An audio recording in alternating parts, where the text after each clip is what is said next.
Hindi cinema के दमदार कलाकार रितेश देशमुख की मोस्ट अवेटेड फिल्म वेट इन दिनों सिनेमा घरों में जमकर धूम मचा रही है। बतौर एक्टर और डायरेक्टर रितेश देशमुख ने इस फिल्म में शानदार काम किया है। हर कोई रितेश की वेट की तारीफ करते नहीं थक रहा है। आलम यह है कि मराठी फिल्म वेट ने बॉक्स ऑफिस पर शानदार कमाई करने के साथ साथ सभी को हैरान कर दिया है। ऐसे में हम आपको रितेश देशमुख और एक्ट्रेस जेनेलिया डिसूजा की वेट फिल्म का एक्सप्लेनेशन करने वाले हैं। तो वीडियो को शुरू करते हैं और अगर वीडियो अच्छा लगे तो वीडियो को लाइक जरूर कीजिएगा और इसी तरह के वीडियोस पाने के लिए आप हमारे इस चैनल को सब्सक्राइब भी कीजिएगा ताकि आपको इसी तरह के लेटेस्ट और फ्रेश कंटेंट मिलते रहे। तो फिल्म की शुरुआत होती है एक युवा लड़के सत्या से, जो कि क्रिकेट का बहुत बड़ा फैन है और वो भी खुद क्रिकेटर बनना चाहता है। पढ़ाई लिखाई काम धाम सब छोड़कर वो सिर्फ क्रिकेट खेलता है और क्रिकेट में ही अपने फ्यूचर को देखता है। सत्या क्रिकेट तो बहुत अच्छा खेलता है लेकिन अभी तक उसे मौका नहीं मिला है। दरअसल सत्या रेलवेज की तरफ से क्रिकेट खेलना चाहता है, लेकिन उन रेलवेज के मैचेस में फिक्सर्स भरे पड़े हैं और उन सभी फिक्सर्स में एक सबसे बड़ा नाम आता है भास्कर का, जो कि एक पॉलिटिशियन भी है और एक बहुत बड़ा गुंडा भी। ये समझ लीजिए कि भास्कर यहाँ का दादा है। और फिर एक बार जब सत्या को क्रिकेट खेलने का मौका मिला तो उसने भास्कर की टीम को आराम से हरा दिया और तभी से भास्कर के दिमाग में सत्या खटकने लगा। आगे हम एक शादी के फंक्शन के सीन को देख पाते हैं जहाँ पर कि सत्या काम करता है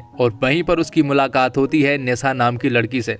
जब सत्या ने उसे पहली बार देखा तो उसे पहली नजर वाला प्यार हो जाता है निशा से। तो यहाँ पर थोड़े कंफ्यूजन और थोड़े कॉमेडी के साथ फिल्म आगे बढ़ती है, लेकिन आगे चलकर निशा और सत्या एक दूसरे को पसंद करने लगते हैं। और जब एक दिन निशा और सत्या साथ में होते हैं तो यहाँ पर भास्कर उन दोनों को देख लेता है। अब क्योंकि उसे तो सत्या से पहले से ही बदला लेना था और यहाँ पर कहीं ना कहीं निशा भी उसे पसंद आ गई थी, इसलिए भास्कर जो है वो निशा के फादर के पास चला जाता है और उसे सत्या के बारे में बता देता है। साथ ही वो उसके पिता को भड़का देता है कि सत्या अच्छा इंसान नहीं है और वो आपकी लड़की को यूज कर छोड़ देगा, इसलिए उसके पिता निशा को घर में बंद कर देते हैं। साथ ही निशा के फादर भास्कर से कहते हैं कि वो जाकर सत्या को डरा धमकाकर समझाए कि वो निशा से दूर रहे, लेकिन यहाँ पर भास्कर के दिमाग में तो कुछ और ही चल रहा था। वो तो सत्या को मारना चाहता था और भास्कर जब ये बात अपने साथी को बता रहा होता है तो निशा ये सब कुछ सुन लेती है, जिसके बाद निशा तुरंत ही अपने घर से भाग जाती है और फौरन सत्या के पास पहुंचती है। अब क्योंकि निशा को भास्कर की प्लानिंग के बारे में सब कुछ पता चल गया था, इसलिए वो सत्या को लेकर अपने पिता के पास जाती है, जो कि नेवी के कैप्टन है और वो ताज होटल में रुके हुए हैं। तो निशा सत्या को लेकर ताज होटल जाती है और 606 रूम में सत्या को छोड़ देती है और अपने पिता से मिलने के लिए जाने लगती है।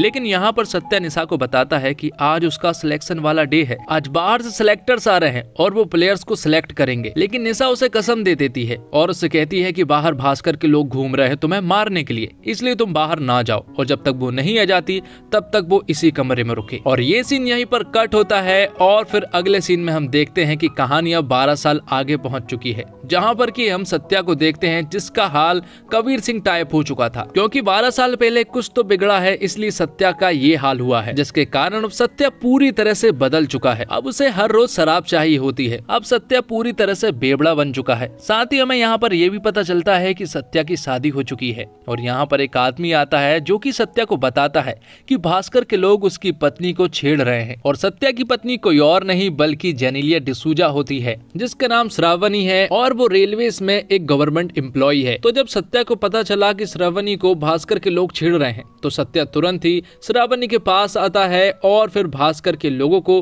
बेरहमी से मारने लगता है। लेकिन इन सब का परिणाम ये हुआ कि सत्या को पुलिस अरेस्ट कर लेती है। अब क्योंकि भास्कर तो एक पॉलिटिशियन है इसलिए उसके आदमी तो बच जाते हैं, लेकिन यहाँ पर पुलिस वाले सत्या को जेल में बंद कर देते हैं। थोड़ी देर के बाद यहाँ पर श्रावणी आती है जो कि बताती है कि उन लोगों ने उसके साथ छेड़छाड़ की। तो पुलिस वाले भी उसका केस दर्ज कर लेते हैं, लेकिन एक रात तो सत्या को हवालात में गुजारनी ही पड़ेगी। ये सुनकर श्रावणी तुरंत ही केस को वापस ले लेती है और अपने पति को यानी कि सत्या को छुड़ाकर अपने घर वापस ले जा लेती है। तो सत्या के इन सारे कामों से उसके पिता काफी परेशान हैं और वो श्रावणी से कहते हैं कि उसने सत्या से शादी ही क्यों की। लेकिन श्रावणी सत्या से बहुत प्यार करती है। हालांकि उनकी शादी को 7 साल हो चुके हैं, लेकिन अभी तक सत्या श्रावणी से ठीक ढंग से बात भी नहीं करता है। लेकिन इन सब चीज से श्रावणी को रत्ती भर भी फर्क नहीं पड़ता है कि उसका पति उससे ठीक ढंग से बात नहीं करता है या फिर वो उससे प्यार नहीं करता है। जबकि जब सत्या की गलती भी होती है तब भी श्रावणी सत्या का ही साथ देती है। दरअसल श्रावणी का जो मायका है वो सत्या के घर के जस्ट बाजू में है, जहाँ पर उसके माता पिता भी श्रावणी को बहुत चिल्लाते हैं क्योंकि उसने ऐसे आदमी के साथ शादी की जो कि पूरी तरह से बेवड़ा है और काम काम धाम भी कुछ नहीं करता है और यहाँ तक कि श्रावणी तो उसे रोज दारू पीने के लिए पैसे भी दिया करती है। अब आप लोग सोच रहे होंगे कि आखिर श्रावणी सत्या से इतना प्यार क्यों करती है। तो यहाँ पर हमें एक फ्लैशबैक की एक स्टोरी सुनाई जाती है जिसमें कि हमें सत्या और श्रावणी को स्कूल में दिखाया जाता है जो कि साथ में पढ़ते हैं। दरअसल श्रावणी सत्या को बचपन से जानती है और वो सत्या से बेइंतहा प्यार भी करती है। श्रावणी तो सत्या के साथ तब भी परछाई की तरह साथ थी जब सत्या उसे नोटिस भी नहीं किया करता था, लेकिन श्रावणी तब भी उतना ही सत्या से प्यार किया करती थी। लेकिन फिर एक दिन श्रावणी को निशा के बारे में पता चलता है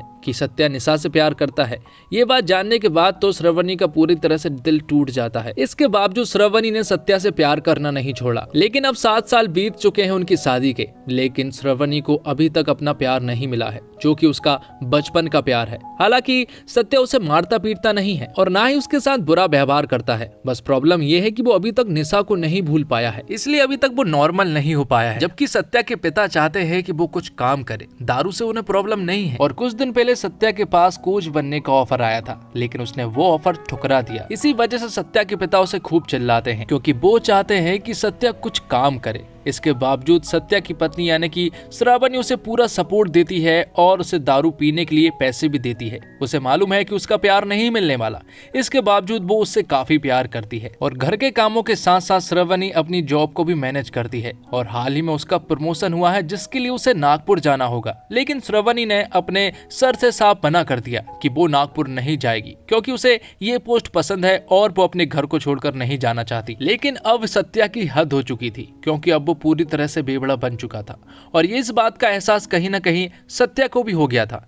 इसलिए अब वो कोच बनने के लिए राजी हो जाता है और तुरंत ही अगले ही दिन दिल्ली जाने के लिए निकल पड़ता है। हालांकि उसके परिवार वालों को विश्वास तो नहीं हो रहा था, लेकिन वो इस डिसीजन से काफी खुश भी थे क्योंकि सत्या अंडर 14 क्रिकेट टीम का कोच बन चुका था। अब जब सत्या वहां पर पहुंचकर जब बच्चों के ट्रायल ले रहा था तो यहीं पर एक छोटी सी लड़की थी जो कि धुआंधार क्रिकेट खेल रही होती है जिसका नाम खुशी है और वो हर एक बॉल को अटैक कर रही थी। लेकिन सत्या उसे डिफेंस करने को कह रहा था, लेकिन खुशी बिल्कुल भी नहीं मानती है और वो सत्या से ठीक ढंग से भी बात नहीं करती है। इसलिए सत्या उसे अगले मैच के लिए बिठाल देता है। और जब अगले दिन खुशी के पेरेंट्स सत्या के पास आते हैं तो यहाँ पर सत्या को मालूम पड़ता है कि उसके पेरेंट्स कोई और नहीं बल्कि निशा के पिता है जो कि खुशी के नाना है। तो निशा के पिता यहाँ पर सत्या को सब कुछ बताते हैं कि वो निशा को अपने साथ दूर ले गए थे, जहां पर निशा के फादर ने निशा को बताया था कि भास्कर के लोगों ने सत्या को मार दिया है। और ये बात जानने के बाद निशा पूरी तरह से डिप्रेस्ड हो चुकी थी और कुछ सालों के बाद निशा की शादी उसने एक लड़के से करवा दी थी। तो आगे जब निशा को एक बच्ची हुई तो उसने पहले ही प्लान बना लिया था कि उसकी बच्ची एक क्रिकेटर बनेगी और वो क्रिकेटर अब कोई और नहीं बल्कि खुशी ही है। साथ ही यहाँ पर निशा के फादर उसे ये भी बताते हैं। और फिर कुछ दिनों के बाद एक कार एक्सीडेंट में उन दोनों की ही मौत हो गई थी। अब ये सब कुछ जानने के बाद सत्या खुशी को तुरंत ही अपने घर ले आता है और यहीं से उसको ट्रेनिंग देता है। और जब ये बात सत्या के पिता को मालूम पड़ती है कि खुशी निशा की बेटी है तो वो उसे खूब चिल्लाते हैं और कहते हैं कि उसे यहाँ पर नहीं लाना चाहिए था क्योंकि श्रावणी को बुरा लग सकता है। लेकिन इन सब के बावजूद श्रावणी को 1% भी बुरा नहीं लगता है, बल्कि वो तो उसे बेटी की तरह ट्रीट करने लगती है। हालांकि उसे ये बात मालूम है कि वो निशा की बेटी है, लेकिन उसे इन बातों से कोई भी फर्क नहीं पड़ता है। तो खुशी के आ जाने के बाद से अब घर का माहौल बदलने लगा था, सभी लोग खुश रहने लगे थे, यहाँ तक कि सत्या भी बदलने लगा था और वो भी खुश रहने लगा था। लेकिन श्रावणी को ऐसा लग रहा था कि सत्या कहीं ना कहीं खुशी के आ जाने के बाद से एक्टिंग कर रहा है, क्योंकि जैसे वो पहले रहा करता था अब वो पहले जैसा नहीं रहा। तो यहाँ पर श्रावणी सत्या से कहती है कि अब खुशी हमारे साथ मैच्योर हो चुकी है,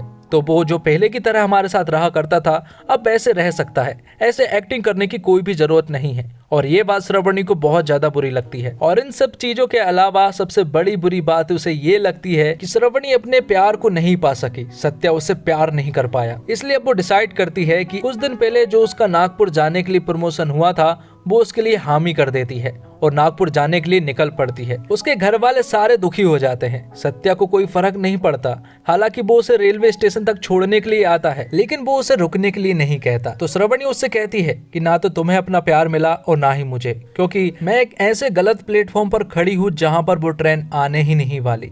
और ये सारी बातें सुनने के बाद सत्या की आंखें खुल जाती है। वो तुरंत ही श्रावणी के पास जाता है और उसे अपना प्यार का इजहार कर देता है। वो उससे कहता है कि तुम गलत प्लेटफॉर्म पर नहीं खड़ी हो, बल्कि ट्रेन ही देरी से आई है। तो इस तरह से श्रावणी को अपना प्यार मिल जाता है और इसी के साथ ये एक्सप्लेनेशन यहीं पर खत्म होता है। तो दोस्तों, डायरेक्शन रितेश देशमुख का है और उनकी ये पहली फिल्म है जो कि उन्होंने डायरेक्ट की है, जिसमें मुझे कहीं पर भी कमी नजर नहीं आई है और ना ही 1% ऐसा लगा है कि वो पहली बार फिल्म को डायरेक्ट कर रहे हैं, क्योंकि सारा काम बड़े ही प्रोफेशनल तरीके से किया गया है। क्योंकि बड़े बड़े डायरेक्टर जो कि काफी पुराने हो चुके हैं, वो भी इस तरह से साफ सुथरे तरीके से काम नहीं कर पाते हैं जैसा कि रितेश ने किया है। और फिल्म में हर किसी ने बहुत अच्छे से अपने अपने रोल को निभाया है और रितेश पूरी तरह से एक पोटेंशियल एक्टर है जो कि कॉमेडी और सीरियस रोल ये दोनों में ही फिट बैठने वालों में से एक है। और इस फिल्म में उन्होंने बेहतरीन एक्टिंग की है। साथ ही अजय अतुल का म्यूजिक काफी शानदार है और इस फिल्म का बीजीएम मुझे काफी ज्यादा पसंद आया है। तो अगर आपने ये फिल्म देख ली है तो कमेंट बॉक्स में हमें जरूर बताएं कि आपको ये फिल्म कैसी लगी।